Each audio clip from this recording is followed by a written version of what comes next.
दोस्तों आज इस खास वीडियो में हम बात करेंगे शरीर के अंदर होने वाली कैल्शियम की कमी के बारे में। आपको पता ही है कि आज के समय में यह इश्यू बहुत ही ज्यादा कॉमन होता जा रहा है क्योंकि हम प्रॉपर फूड नहीं ले पाते हैं, हम बैलेंस डाइट नहीं ले रहे हैं।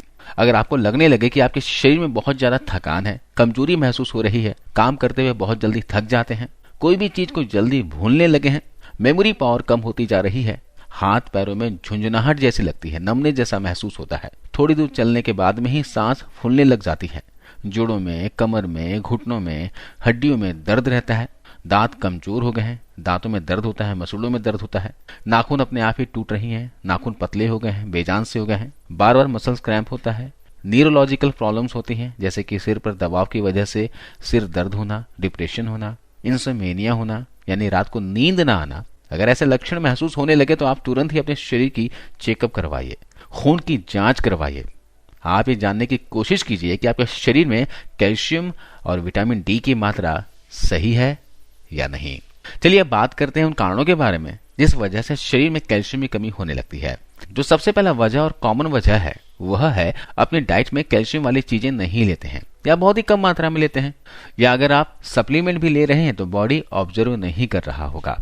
दूसरी वजह यह हो सकती है कि आपके माता पिता या फिर दादा दादी के शरीर में कैल्शियम की कमी रही होगी, फैमिली हिस्ट्री रही होगी जिसकी वजह से आपके भी शरीर में कैल्शियम की कमी हो रही है।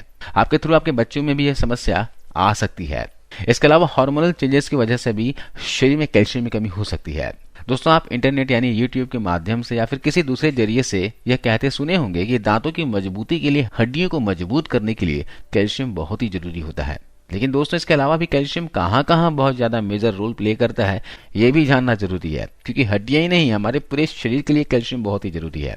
कैल्शियम की कमी से हमें भयंकर रोग हो सकते हैं। अगर बच्चों में कैल्शियम की कमी होने लगी तो उनकी हाइट नहीं बढ़ेगी, क्योंकि अगर बोन्स प्रॉपर नहीं होंगे तो उनकी हाइट बढ़ने में कहीं ना कहीं दिक्कतें आएंगी। उनकी हाइट उतनी नहीं बढ़ेगी जितनी बढ़नी चाहिए थी, इसलिए बच्चों की डाइट पर खास ख्याल रखना चाहिए। इसके अलावा आपको दिल को दुरुस्त करने के लिए, हार्ट को हेल्दी रखने के लिए भी कैल्शियम बहुत ही ज्यादा रोल प्ले करता है। इसके अलावा पुरुषों के लिए भी कैल्शियम बहुत ही ज्यादा जरूरी है। आज के समय में बहुत से पुरुष इसके शिकार देखे जा सकते हैं। शुरुआत में तो आपको इसकी कमी का पता नहीं चलेगा, लेकिन जैसे जैसे वक्त बीतता जाता है शरीर में विटामिन की कमी होने लगती है, जैसे कि विटामिन डी, वो भी अगर कम है तो भी बहुत इफेक्ट करेगा, शरीर में कैल्शियम की कमी हो जाएगी। आपके क्लोटिंग फैक्टर में भी कैल्शियम बहुत ही अच्छा काम करता है। क्लोटिंग फैक्टर मतलब आपके शरीर में कहीं चोट लग गई है और उस जगह पर खून बहने लगता है, और उस खून को बहने को रोकने को ही क्लोटिंग फैक्टर कहते हैं। अगर आपके शरीर में कैल्शियम की कमी होगी तो इस स्थिति में भी ये समस्या आएगी। कहने का मतलब यह है कि न कैल्शियम हमारे सिर्फ दांतों के लिए या फिर हड्डियों के लिए जरूरी होती है, बल्कि हमारे बॉडी के मेजर पार्ट्स के लिए भी इसका रोल बहुत ज्यादा इंपॉर्टेंट है। महिलाओं को भी कैल्शियम की बहुत ज्यादा आवश्यकता होती है। पुरुषों की अपेक्षा महिलाओं को इस पर ज्यादा ध्यान देना चाहिए। जब महिलाएं की उम्र 30 के आसपास पहुंच जाए तो कैल्शियम को सप्लीमेंट फॉर्म में या फिर अपने डाइट में जरूर लेना चाहिए। आप किसी भी थ्रू कैल्शियम जरूर लें, क्योंकि महिलाएं जब मेनोपॉज में पहुंच जाती हैं तो उनमें पुरुष की अपेक्षा ज्यादा देखने को मिलती है, क्योंकि मेनोपॉज आते आते उनके हार्मोनल चेंजेस में एस्ट्रोजन की कमी हो जाने की वजह से उनकी जो बोन्स है वो कमजोर होने शुरू हो जाती हैं। इसलिए पुरुषों से ज्यादा महिलाएं अपने कैल्शियम पर ज्यादा ध्यान दें। लेकिन कैल्शियम के साथ साथ आपको विटामिन डी का भी ध्यान रखना चाहिए। जी हाँ, अगर आपके शरीर में विटामिन डी की कमी है तो आप चाहे कितना भी कैल्शियम युक्त चीजें खा लें, बॉडी उसको ऑब्जर्व नहीं करेगा, ये आपके यूरिन के थ्रू शरीर से बाहर निकल जाएगा। तो अगर आपके शरीर में विटामिन डी की कमी है तो उसको भी मेंटेन कीजिए, साथ में कैल्शियम लीजिए, तब ये दोनों ही चीजें मिलकर आपके शरीर में दोनों चीजों की कमी नहीं होने देंगे। मैं आपको बताता हूं कुछ ऐसी चीजों के बारे में जिसके जरिए आप कैल्शियम की कमी को पूरा कर सकते हैं। साथ में आपको होम रेमेडी बताऊंगा जिसका इस्तेमाल आपको रेगुलर करना है। तो सबसे पहले मैं खाने वाली चीजों के बारे में बात करूं तो दूध और दूध से बनी चीजें जरूर डाइट में शामिल कीजिए, यानी डेयरी प्रोडक्ट का इस्तेमाल आप जरूर कीजिए। दूध, दही, चीज, पनीर आप इसमें ले सकते हैं। इन सारी ही चीजों में कैल्शियम भरपूर मात्रा में होता है। इसके अलावा आप रोज 1 गिलास दूध पिया करें और दिन के समय खाने में दही का सेवन जरूर करें। इसके अलावा पालक खाइए, इसमें बहुत अच्छी मात्रा में कैल्शियम होता है। चुकंदर का इस्तेमाल कीजिए। भिंडी खाइए, इसमें भी बहुत अच्छी मात्रा में कैल्शियम होता है। ये ऐसी चीजें हैं जिसे आप अपनी डाइट में शामिल करके अपने शरीर में कैल्शियम की कमी को पूरा कर सकते हैं। अब मैं आपको एक होम रेमेडी बताता हूँ जिसका इस्तेमाल आपको रेगुलर करना है, जिससे आपके शरीर में कैल्शियम और विटामिन डी की कमी भी पूरी हो जाएगी।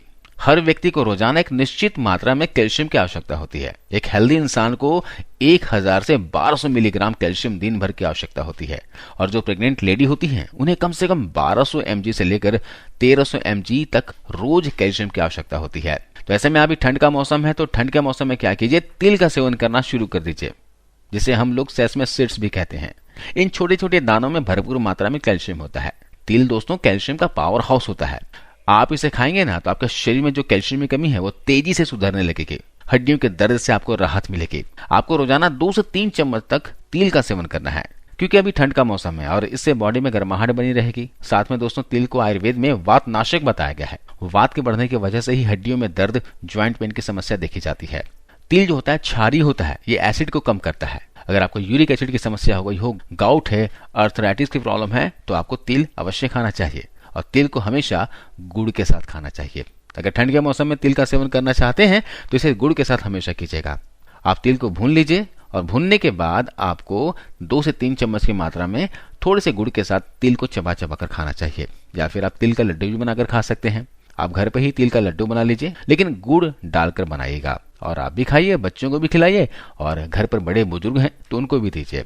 4 से 5 लड्डू रोजाना तिल का खाया जा सकता है। ठंड के मौसम में भरपूर तिल और गुड़ का सेवन कीजिए, कोई नुकसान नहीं होगा। पूरे साल आप हेल्दी फील करोगे। अब तिल गुड़ खाने के बाद आपको 1 गिलास दूध जरूर पीना है। इससे कैल्शियम, विटामिन डी की कमी भी पूरी हो जाएगी और शरीर में बाकी न्यूट्रिशन भी आपको मिल जाएंगे।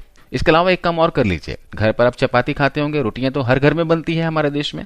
तो सिर्फ अगर आप गेहूं की रोटी खाते हो तो सिर्फ गेहूं की रोटी ना खाकर उसमें रागी, तिल, मेथी, चना और जौ के आटे को मिलाकर इसकी बनी रोटियां खाइए। जैसे कि आप 10 किलो गेहूं पिसवाने जा रहे हो तो उसमें 1 किलो चना, 1 किलो जौ, 50 ग्राम मेथी और 1 किलो रागी मिला दीजिए। वैसे पिसवाकर इनकी बनी रोटियां खाइए। इनकी बनी रोटियां खाएंगे तो शरीर में कैल्शियम की कमी कभी भी नहीं होगी और आपका पूरा परिवार हेल्दी रहेगा। अगर आप गेहूं नहीं पिसवाना चाहते हैं तो आप पिसा हुआ आटा ले लीजिए। आपको रागी, जौ, चने का आटा बाजार में मिल जाएगा।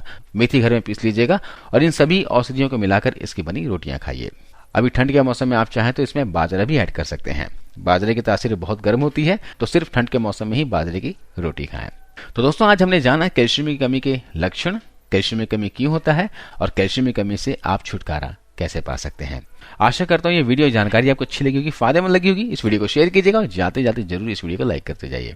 धन्यवाद।